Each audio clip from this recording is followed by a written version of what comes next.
Ya saat ini Tuhan, hati kami sungguh siap untuk dibuka, dicelikkan, diisi oleh kebenaran sabda-Mu, agar melangkah di hari-hari esok kami tidak goyah, kami tidak surutkan iman kami, menatap zaman yang makin memberikan kepada kami ketakutan, kekhawatiran, perang, permusuhan, kejatuhan ekonomi, semua.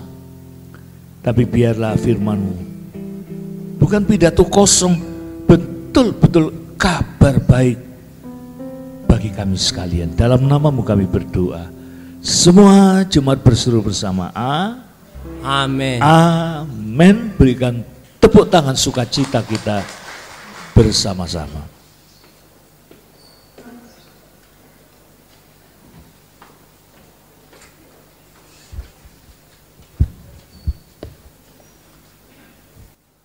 Puji Tuhan, jemaat yang siap diberkati oleh kebenaran sabda Tuhan. Benar-benar siap ya, saudara-saudaraku? Haleluya.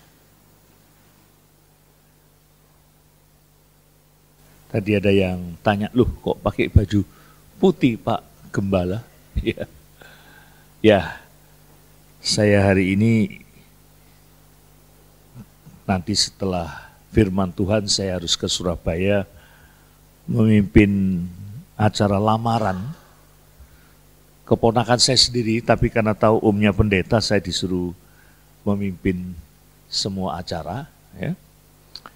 Baik saudaraku sekalian, masih ingat ya, minggu lalu saya mengkhotbahkan tentang jangan membesarkan diri. Yang biasanya kalau orang itu membesarkan diri, diikuti apa saudara-saudara? Tinggi hati, pamer, ya, minta disembah, dan kejam. Contoh yang diambil dari Alkitab minggu lalu adalah seorang raja di raja. Gak cukup raja atau raja di raja dari sebuah kekaisaran Persia, dan dia juga memerintah Mesir. Taklukkannya negara-negara, ada 120 negara, besar kecil. Masih ingat namanya, saudara-saudara? Raja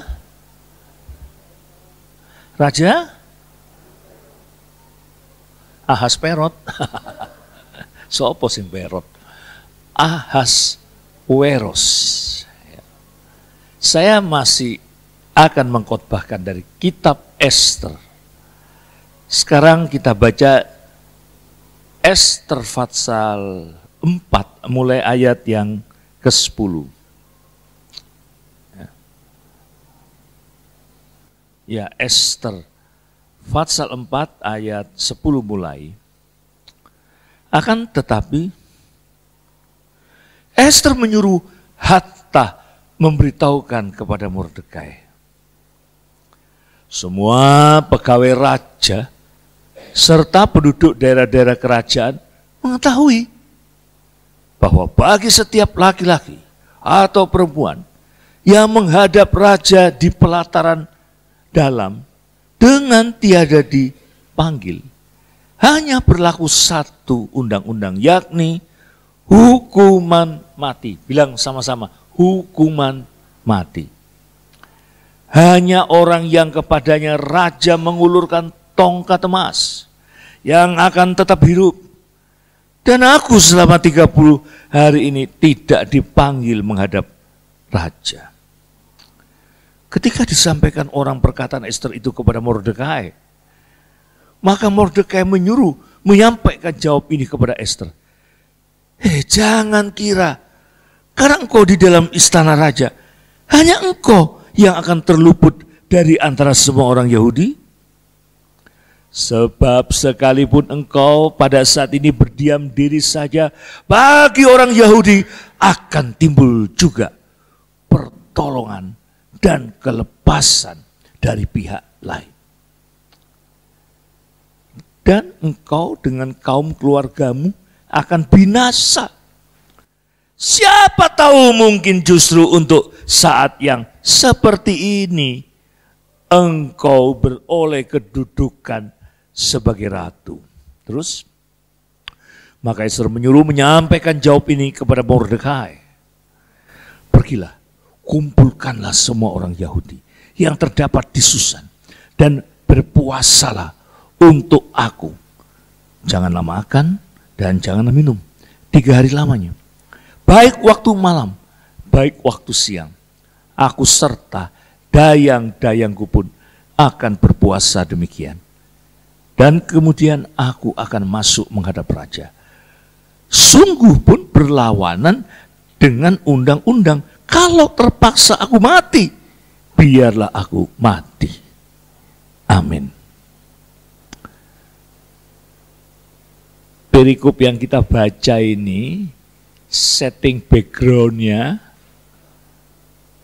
di Kekaisaran Persia yang sekarang ini ada di sekitar Irak, Iran.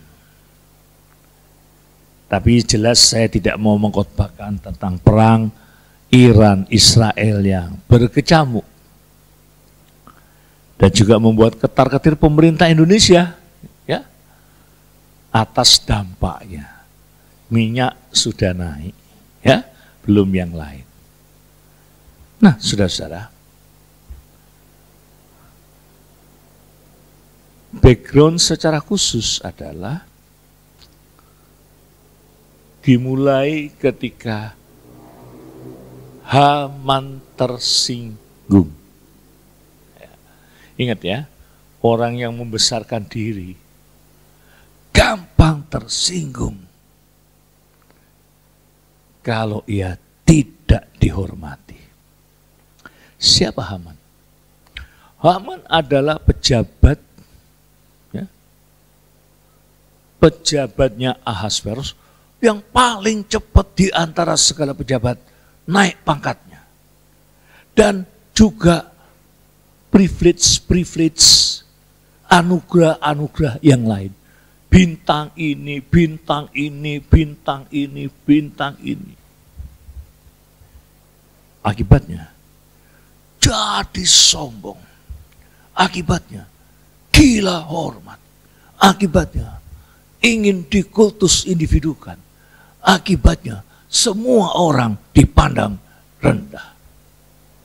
Maka setiap kali ia masuk ke istana, banyak orang membungkukkan diri, cari muka, menyembah.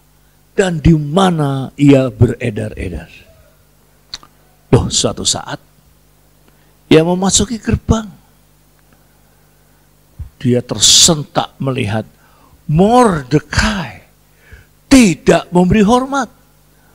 Mordekai orang Yahudi yang takut Tuhan, hanya Tuhan Allah sajalah yang patut aku sembah di bawah kolong langit ini. Selebihnya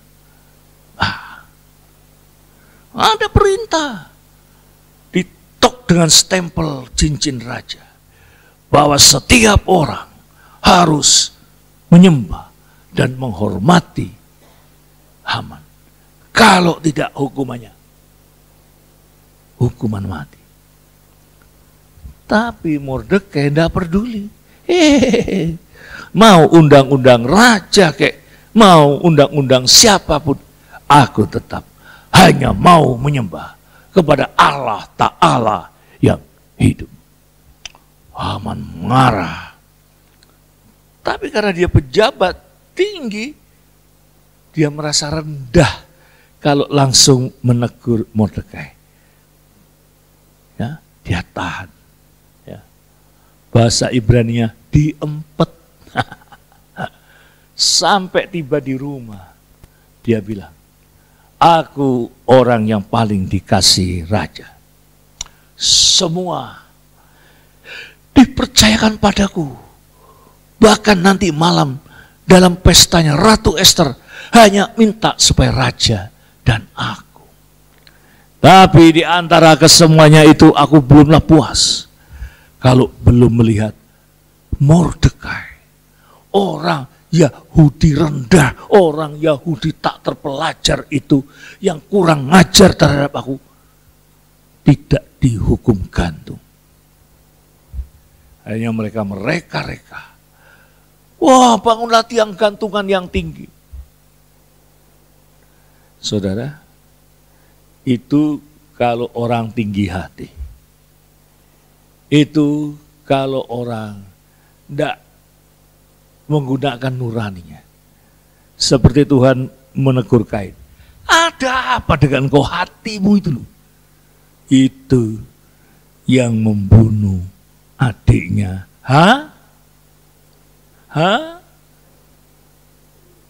Kari nyaut, Bil. Pembunuhan, sekarang, perang, itu hati yang tidak terjaga. Hati yang merasa, wah, aku gak dihormati. Saudara,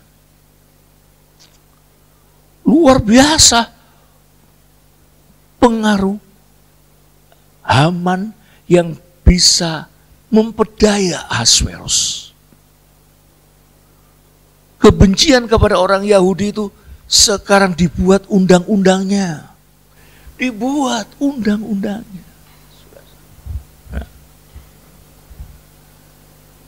Zaman G30 SPK itu berdampak ya pada orang-orang Kristen Tionghoa. Ya, berdampak. Tidak boleh menggunakan bahasa Tionghoa.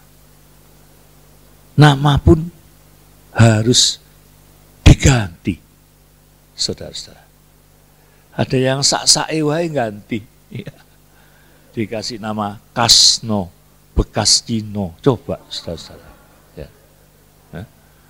Mertua saya yang dulu namanya Hadi Pranoto. Ditanya, apa artinya Hadi Pranoto? Hadi Pranaan Toto katanya. Ya. Itu kira-kira gambarannya minoritas. Diumumkan orang-orang Yahudi harus dibantai dan dibunuh. Ya, ini yang namanya genocide. Satu suku dibunuh. Dan di zaman Hitler ini sudah terjadi, saudara-saudara. Ya. Wah, Mordekai ketakutan. Dia ingat sepupunya, saudaranya, Ester. Ester, Yahudi, tinggal di istana. Ester yang bisa mempengaruhi raja.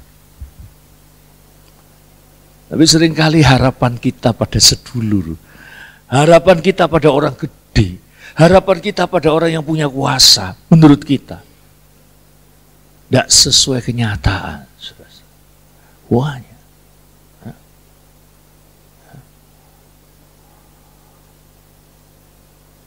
Oh, kita dulu kalau ada menteri Kristen, jabat Kristen, berharap SK2 menteri dihapus. Nyatanya janji-janji tok, saudara-saudara. Ya.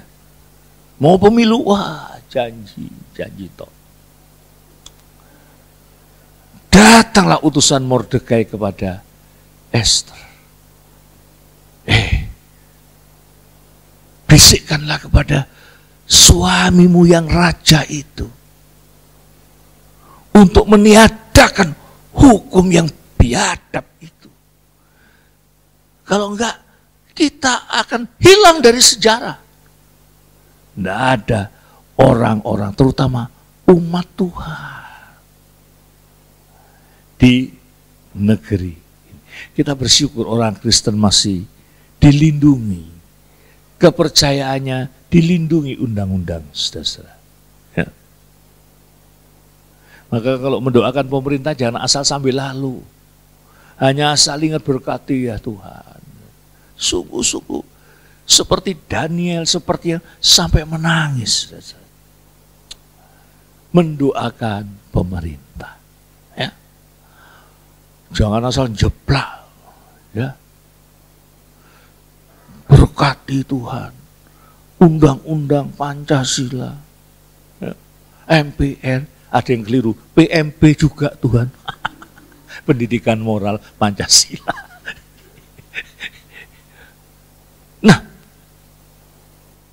jawaban Esther, saudara-saudara, yang tadi kita baca, katakanlah kepada Mordekai, semua sudah tahu, laki-laki dan wanita penduduk negeri ini tahu.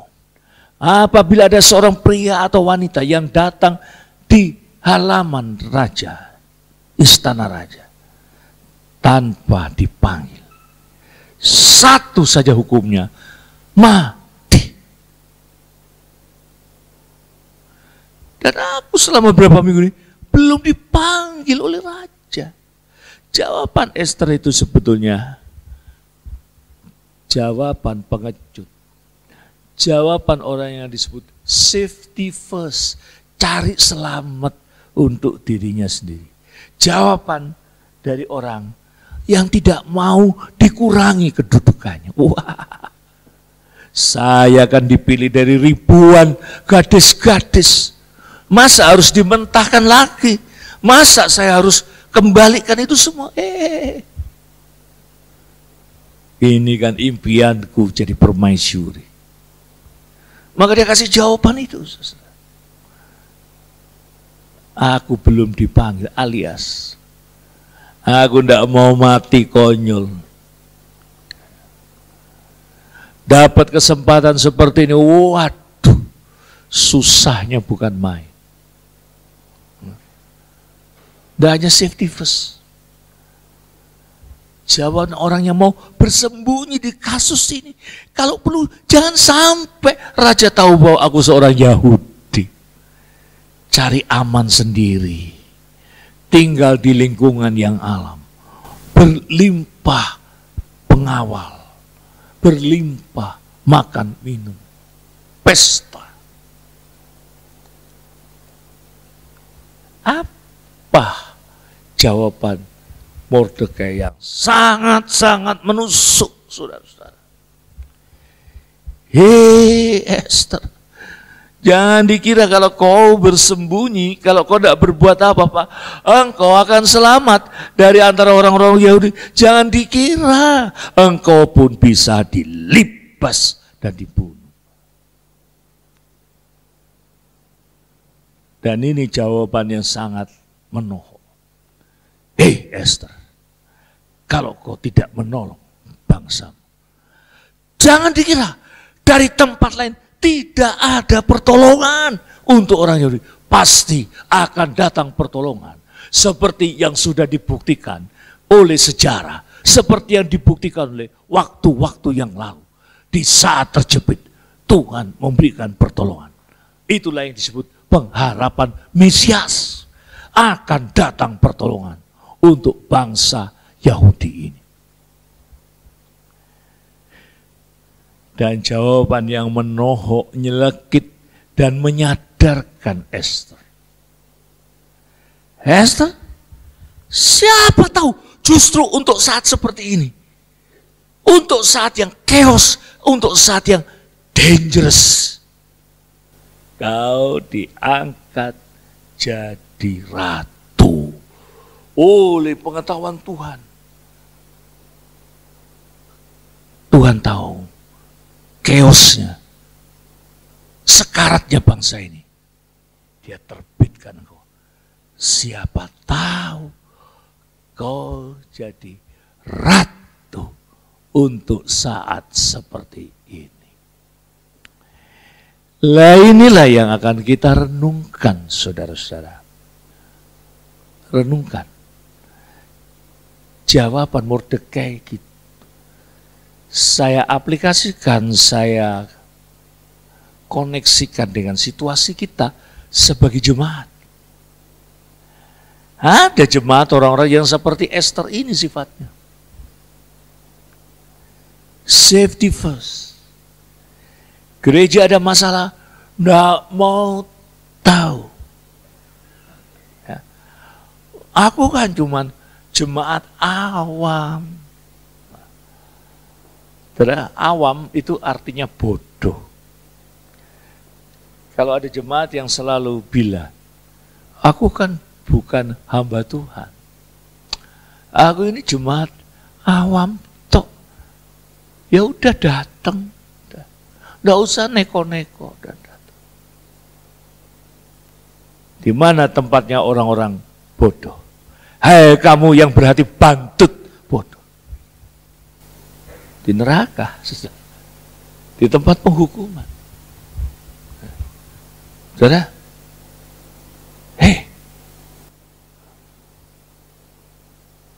engkau enggak mau doa syafaat?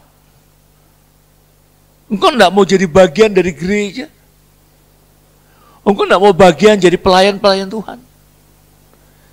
Jangan dikira engkau akan luput. Jangan dikira. Semua yang ditulis di Alkitab mau menuju pada kenyataan. Mau lari kemana? Nanti akan ada masa, kata Amos, orang kesana kemari. Firman Tuhan sudah diangkat. Ada kekeringan akan roti. Yesus pun berkata, peperangan bangsa melawan bangsa, ya. Anak melawan orang tuanya, chaos. Firman Tuhan katanya sudah diangkat. Akan ada orang yang mengalami kekeringan gandum, bukan gandum jasmani. Firman Tuhan. Maka orang yang cuek terhadap firman Tuhan, cuek terhadap kebaktian. Kebaktian ini seperti latihannya. Kita akan mendengarkan pujian di sorga. Orang yang setia. Orang yang tidak setia, jangan dikira akan ketut melok. Oh kok enak. Melok, ceblok gitu. Nah, aku tidak melok-melok. Wes, besuk doa, pelayanan firman. Aku tidak melok-melok. Tapi lek berkat keselamatan, melok gundulmu pacul melok, ceblok oleh Tuhan. Nah, saudara, setia. Orang setia itu jangan dikira untuk gereja. Aku tak kebaktian, ben gereja kebek. Gereja itu bukan hotel, bukan mall. Weh, lek mallnya penuh, wah maju. Saudara memberi 1/10 bukan untuk hamba Tuhan sebetulnya, untuk dirimu, untuk kau baik dengan Tuhan, berhubungan baik dengan Tuhan. Yang nyelip-nyelip, yang sembunyi-sembunyi, tidak pernah perpuluhan, tapi ngeritik perpuluhan, tidak ikut bagian dalam berkat perpuluhan itu, saudara. Yang aktif dalam pekerjaan itu bukan untuk pendeta, diri sendiri, dirinya mengembang, dirinya pinter, nggak awam lagi, dirinya dipercaya untuk saudara menyambut di depan tim pelayan. Wah, aku izin saja nih. Ya. Lek suruh nyambut izin. Ya. Lek utang gak izin. Lek Briston go tas kresek meleboki panganan gak izin. Salah saudara. Nyambut izin. Pasti untuk gengsul. Nah, saudara-saudara, itu yang pertama. Sadar, saudara berbakti itu bukan untuk pendeta. Maka, wah aku tak setor muka sama Bu Gembala aku datang. Nggak perlu. Nggak perlu. Untuk diri sendiri, untuk pengembangan imanmu, untuk pengembangan rohanimu. Ini sendiri. Waktu Tuhan berkata, sabatlah hai hambaku yang setia sampai akhir. Itu bukan untuk gembala, untukmu yang setia. Yang kedua, saudara, kalau saudara tidak mau cawe-cawe pada pekerjaan Tuhan, kalau saudara pikir, gimana gereja? Nek aku mundur, tidak aktif. Jangan besar kepala. Kalau, Bu Gembala panik. Pemain musiknya gak ono, tim besuknya gak ono, band rasa no. Saya mau kasih tahu, jangan dikira kalau engkau diam, tidak berbuat apa-apa, tidak ada pertolongan Tuhan dari tempat lain. Ada. Saya pernah kaget suatu saat waktu saya di Pekalongan. Ada orang, direkturnya Jarum Kudus Pekalongan, pakai dasi, bawa ember, bawa lapel, bawa kemucing. Pikiran saya ini direktur edan ini ya? Nggak taunya Pak Gembala, saya mau minta izin membersihkan toilet. Saya jadi ingat, naik pengerja males, saya bilang sama orang, Tuhan kirim orang lain, direktur coba, apa gak izin gue? Tuhan kirim, keuangan, pelayanan, Tuhan bisa kirim orang lain. Itu kami mulai pembangunan gedung gereja yang bertingkat itu. Tidak ada uang yang berarti. Dan yang Tuhan kirim yang tidak disangka-sangka. Bukan pemodal besar. Orang-orang yang cinta Tuhan. Ya. Yang gajinya kecil. Tapi cinta pekerjaan. Tuhan kirim. Wah itu, saudara-saudara. Jangan dikira dari tempat lain tidak ada pertolongan, Bu Esther. Jangan dikira. Sekarang pun Tuhan sedang siap-siap. Kalau engkau tidak berbuat apa-apa, Tuhan sudah siapkan. Sopo kek Tuhan siapkan. Kadang-kadang saya tunggu orang yang saya, nanti untuk menghidupkan kebaktian pemuda. Gak nongol-nongol di kebaktian, saudara. Dan, saudara, harusnya jawaban itu dari dirimu. Kalau pengenani wong lain, ada apa nunggu diri? Saya sebagai anak rohani dong. Saya sebagai bagian.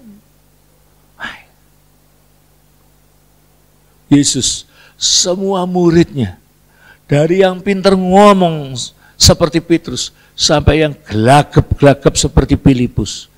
Filipus dipercaya juga. Hitung jumlah orang yang datang ini.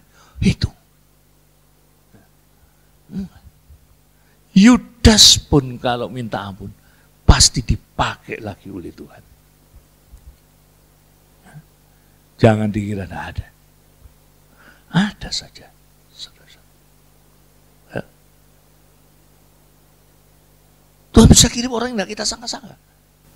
Satu saat jemaat yang saya pimpin, jemaat kecil, namanya Rehobot, yang sekarang dipakai oleh pendeta Erastus. Baru beli murah ya, di daerahnya orang-orang Batak itu, di sebelah Lapu Tua. Ya. Lagi ibadah di resolusi, yang mimpin ketua RT-nya.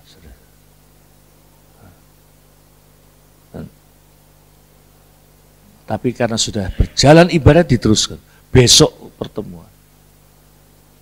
Wah, RT-nya itu sombong, saudara. Ya. Merasa didukung. Tiba-tiba datang orang mabuk. Orang Batak mabuk, saudara. Mabuk semabuk-mabuknya. Kita disuguhi jagung rebus, kacang. kayak persis kayak suguhannya Bu Marta pada Bu Gembala. Jagung, kacang rebus.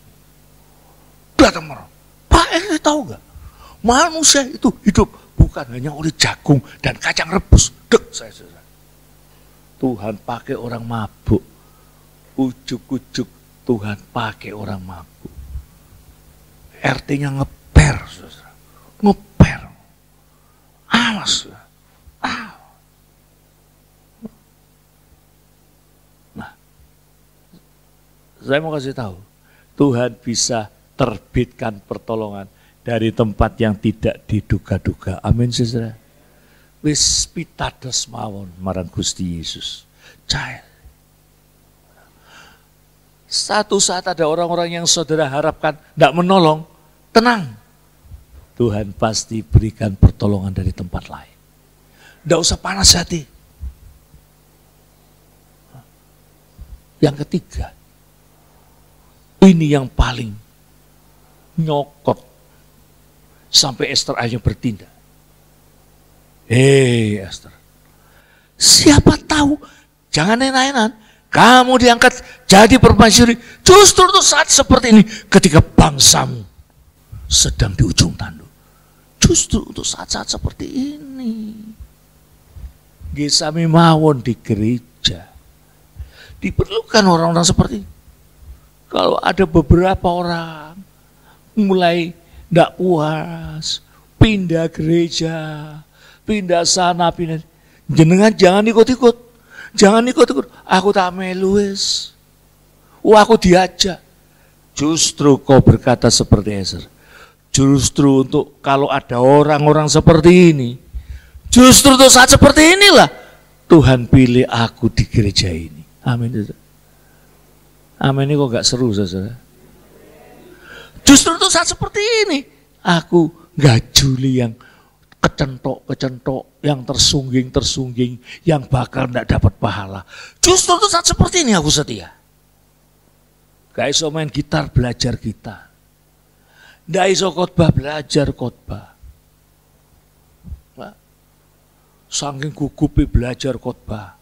Mau ngomong saudara-saudara, keliru, susudara. Gak popo. Nanti lama-lama Tuhan tambahkan kepinteran. Amin, saudara. Justru untuk saat seperti ini, aku dipilih. Kenapa aku dipercaya? Justru untuk saat-saat seperti ini. Kalau ada saudara yang dipakai ekonominya, kalau ada saudara yang mungkin ekonominya lebih baik dari yang lain, jangan sombong seperti di banyak tempat. Lek gak ono perpuluhan teko aku, yo po gereja iki. Nggak usah sombong berkata, kabeh ini gantung ke sama aku. Nah, saudara berkata, justru untuk saat seperti ini, aku diberkati. Amin, saudara. Justru untuk saat seperti ini, Tuhan pakai tanganku untuk terulur. Justru untuk saat seperti ini. Masa saudara tidak kroso? Tuhan kasih berkat berlimpah-limpah sampai seperti tangannya tidak kuat menimba. Terus hanya untuk dihambur-hamburkan gitu. Pasti ada purpose, pasti ada sesuatu. Untuk saat seperti inilah Esther engkau diangkat. Jangan lupa daratan. Kalau ada saudara dipilih jadi majelis kayak, jadi ketua ini. Jangan nolak dan juga jangan sombong. Loh kok aku yang dipilih? Aku tidak bisa apa-apa. Loh kok aku bilang, mungkin untuk saat seperti ini Tuhan beri kesempatan kepada aku. Ada orang di jemaat kerjanya cuma geleng kepala aja. Disuruh besuk mau, suruh khotbah apa lagi? Salah, sudah, salah. Nah, kalau ada pemain musik berbakat, yang kalau di luar harganya bisa captio, bisa cingotio, ada, sudah. Aku kalau main di gereja itu, jangan takabur. Justru saat seperti inilah Aku dipanggil untuk main musik di gerejaku. Pahalanya, wah. Terasa kalau emas.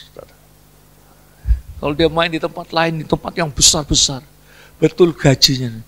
Tapi tidak kroso untuk melayani Tuhan. Rebutan, PK. PK-mu piro. Di suatu saat seperti ini aku ditunjuk jadi koordinator musik. Ada saudara guru sekolah minggu yang pinter cerita. Wah, kalau di tempat lain murid-murid sekolah minggu banyak. Justru untuk saat seperti ini, aku dipanggil di tempat ini untuk menjadi berkat Tuhan. Itu jiwa Esther justru untuk saat seperti ini. Nah, saya tutup dengan satu ayat Korintus tadi. Maka kita tidak boleh sombong. Kita justru harus bangga dalam kelemahan kita. Sebab kalau kita lemah, seperti Esther lemah, aku belum dipanggil. Tuhan kirim pertolongan. Coba kita baca bersama-sama ya. Tetapi jawab Tuhan. Kita baca bersama-sama. 1, 2, 3. Cukuplah kasih karuniaku bagimu. Sebab justru dalam kelemahanlah kuasaku menjadi sempurna. Sebab itu terlebih suka aku bermegah atas kelemahanku. Supaya kuasa Kristus turun menaungi aku. Artinya lek kau punya kelemahan, lek kau punya kekurangan, lek kau punya masalah, jangan bawa jadikan alasan. Aku ada masalah. Aku ini lemah, ya wis ngerti lek aku ini lemah. Aku ini, tapi jadikan aku lemah. Tapi aku mengharapkan kuasa Roh Kudus untuk memberi aku talenta. Justru aku lemah. Dalam kelemahanku lah kuasaku menjadi sempurna. Lah itu Esther. Lemah, maka dia butuh poso. Lemah, dia butuh tangisan air mata. Lemah, dia butuh bantuan Tuhan. Dan Tuhan menolongnya. Dia maju ke halaman raja. Raja kaget.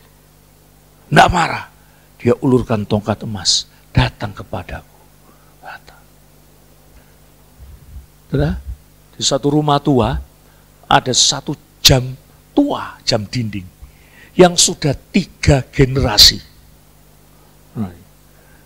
Jam itu kerjanya berat karena dia harus mengangkat beban berat untuk ke atas, muter, jatuh lagi ke bawah, terus untuk naik ke atas. Satu hari ada pemilik rumah yang baru dan memperhatikan jam itu, dia mesake. Jam dinding. Kok kamu punya beban berat? Diambillah beban itu dari rangkaiannya. Apa yang terjadi? Seketika itu jam itu mati. Jam itu bertanya, kenapa kau lakukan itu? Kembalikan aku. Kamu punya beban berat, aku kasih. Enggak, kembalikan aku pada beban berat itu. Justru itulah yang membuat jam itu hidup. Ada yang punya beban berat, saudara? Ada yang ancang-ancang, aku tidak mau melayani. Ada yang ancang-ancang, tak pindah gereja wae. Ada yang punya ancang-ancang, kok punya beban berat? Justru di saat kelemahan itu. Oh, Tuhan nyatakan pertolongannya, kemuliaannya. Itu dirasakan oleh Esther. Kalau nggak gitu nggak poso dia.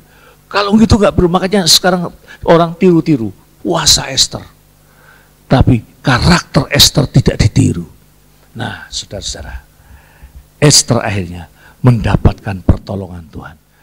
Pertolongan untuk Esther juga untuk kita sekalian. Amin. Mari kita bangkit berdiri.